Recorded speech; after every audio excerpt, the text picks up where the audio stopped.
Hello guys, Brad here again with another fragrance review.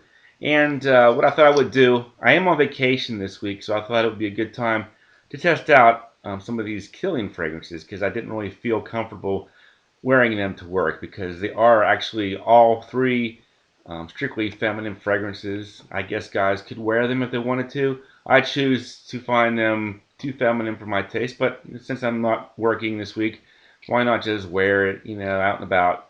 No big deal. Who cares what I smell like? So I decided to go today with the final one in the series, Forbidden Games. I think the reason I chose that one is because when I did initially test it, I found it to be the most standard, generic, and simplistic one of the bunch. So I figured why not go ahead and start with that one to start the series. So, Forbidden Games by Kilian is a feminine fragrance released this year, 2012, and is classified as a fruity floral gourmand. Note breakdown: we have top notes of apple, peach, plum, and cinnamon. Middle notes of Bulgarian rose, bourbon, geranium, and jasmine. And in the base we have vanilla, honey, and the Opopanox.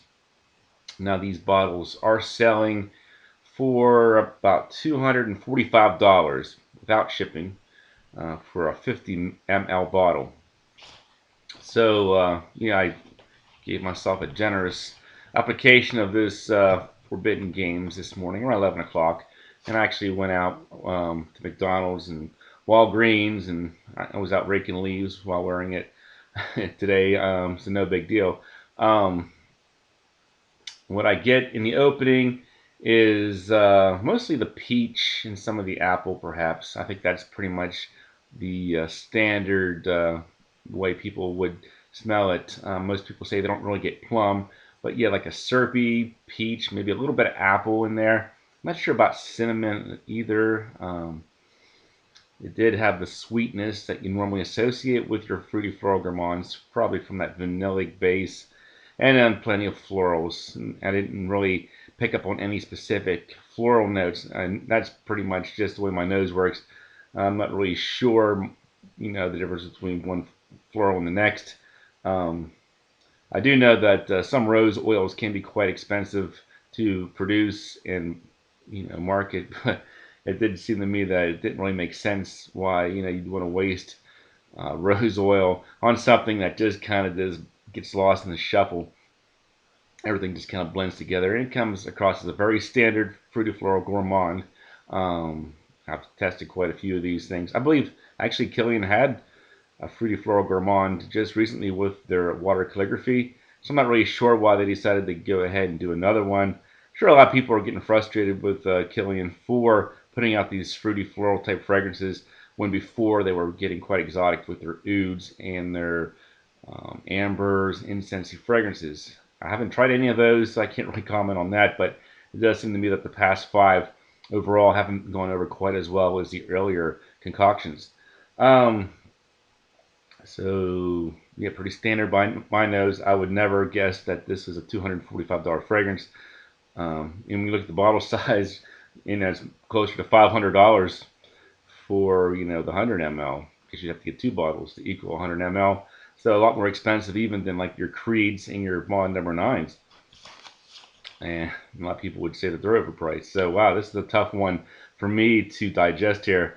Maybe get into some scores here for smell. Actually, I thought it smelled pretty nice and nothing groundbreaking, but I do like my fruity floral gourmands because they do kind of have like a seductive flirtiness to them. Much better on a woman than a guy, though.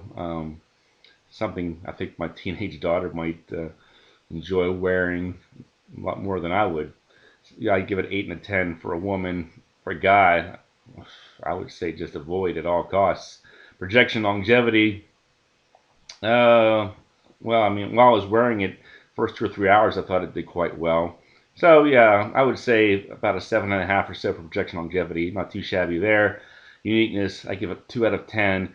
There's probably 100 other things that smell pretty similar to this one. Price point, about a 2 out of 10.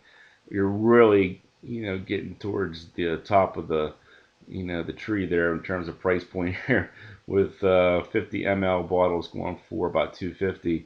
Versatility, why not? 7 out of 10. I think you can pretty much pull this off. Nighttime, daytime. I don't see why not.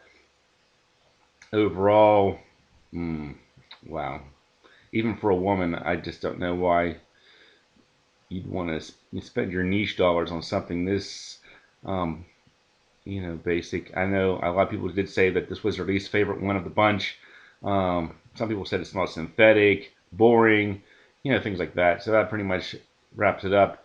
I think you could probably do just as well with other fragrances from other houses, the cheaper designers, even like the celebrity scents, probably even Britney Spears, Mariah Carey, Beyonce, Paris Hilton. They probably all have something that would compete with this one at $250 a bottle. So yeah, what can you say?